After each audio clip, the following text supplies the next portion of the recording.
The painted world of Ariandel, and presumably Ariamis, as well as any other paintings that may have come before, have long mirrored the outside world in many ways.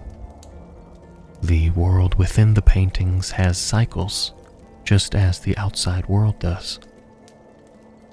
But instead of trembling at the change as Gwyn and the gods did, the denizens of the painting embrace it, for the sake of the world that comes next.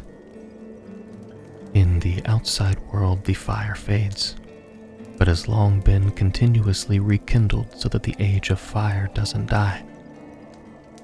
But within the painting, the fire expands to consume the world so that it can be made anew.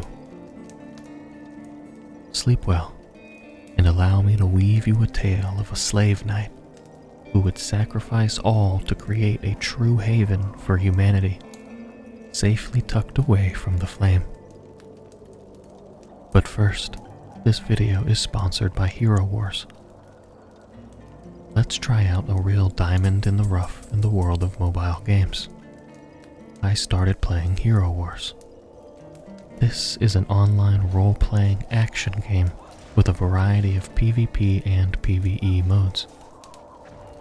Here, I can fight against powerful bosses and experience the story. This campaign style is great. It feels like a classic fantasy game. And while completing missions, I can collect loot and upgrade my champions. This game has more than 50 unique heroes, each one having its own unique abilities. Combine and assemble different teams to battle in the arena or traverse the endless tower. But the main party happens online. You can create guilds, fight with other players, and constantly rise in rank. Join the game now and get a super chest with a secret hero, as well as 62 emeralds and 30,000 gold. Hero Wars is available on mobile devices and also runs in a web browser.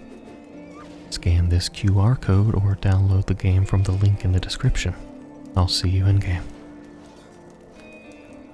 When we meet Slave Knight Gael in the Cleansing Chapel, which is actually an interesting name, since we can assume that he's praying to the goddess Velka, as she is the mother to the forlorn, and it's called the Cleansing Chapel, similar to how the statue of Velka herself cleanses those afflicted with a curse, but we won't start down that rabbit hole.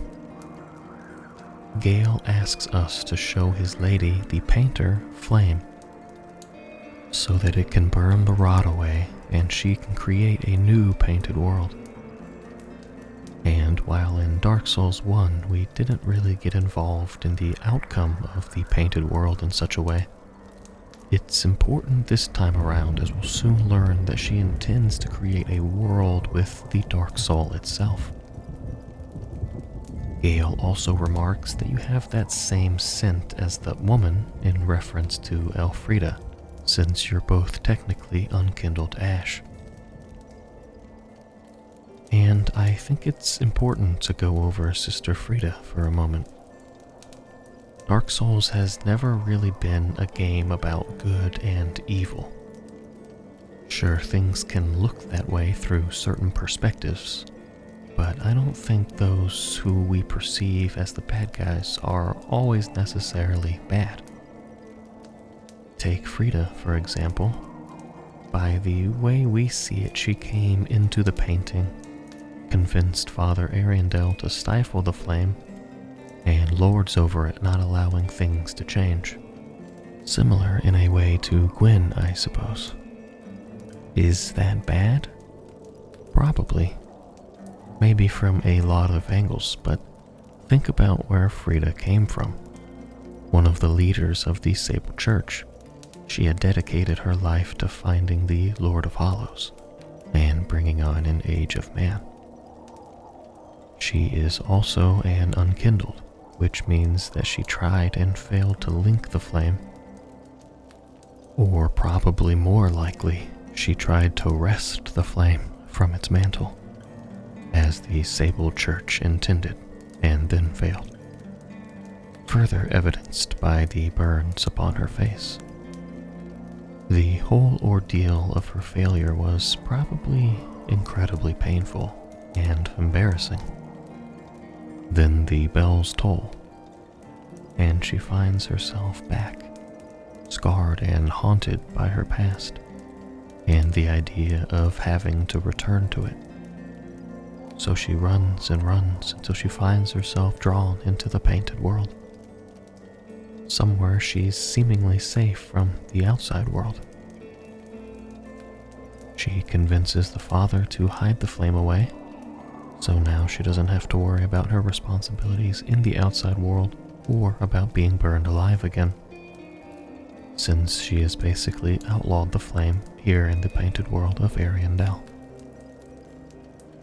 So again, was what she did bad? Maybe, but it seems apparent to say she didn't do it to be bad or as some grand evil design. She, like a lot of characters in this world, are simply scared and haunted by their pasts, and the fact that basically most things want you dead. So they do whatever they believe necessary to hide themselves from that torture and fear.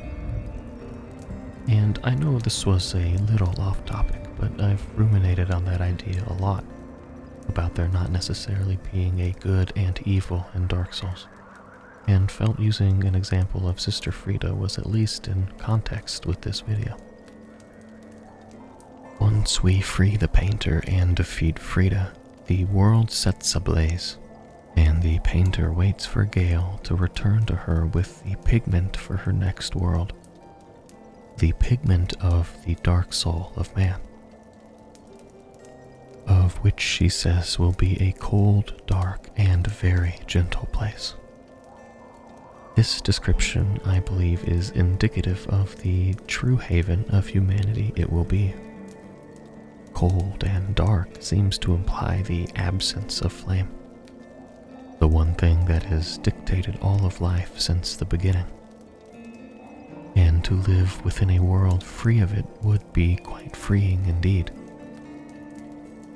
And this only works if the world is created with the antithesis of the flame, which would of course be the dark soul or the darkness of humanity, which for too long has been shackled by the gods and the flame.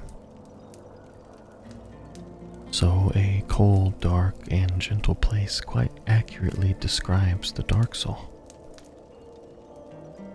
Even Manus' soul that went wild with humanity is described as a gentle lump of humanity. So I can think of no better description for a world created specifically for those who hold pieces of the dark soul within them. And this was what was being fought for, and was worth being fought for. Gael was a slave knight used in the war against the ancient dragons, and the slave knights have been around since the dawn of the Ringed City, and has been under the oppression of fire for likely as long as he can remember. But he serves a new purpose now, to help create a world free of binding, probably even more so than a true Age of Darkness would be.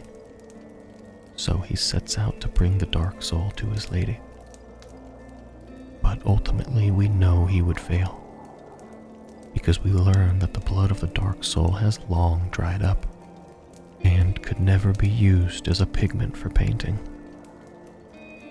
That leaves Gael with a singular choice: to consume the dark soul himself, so that his blood can become the blood of the dark soul, though he knows he'll be corrupted by it. So he leads the unkindled one through the Ringed City, knowing that they're the only one left that possesses the strength to kill him once he becomes uncontrollable and more powerful than ever. Then they both meet at the ends of the world and time, atop a sea of ash, and the fate of the dark soul and all humanity hangs in the balance. After the unkindled defeats Gael, they take the blood of the dark soul to the painter to create the next painted world, a truer home for humanity than ever before. But without Gael, all of this fails.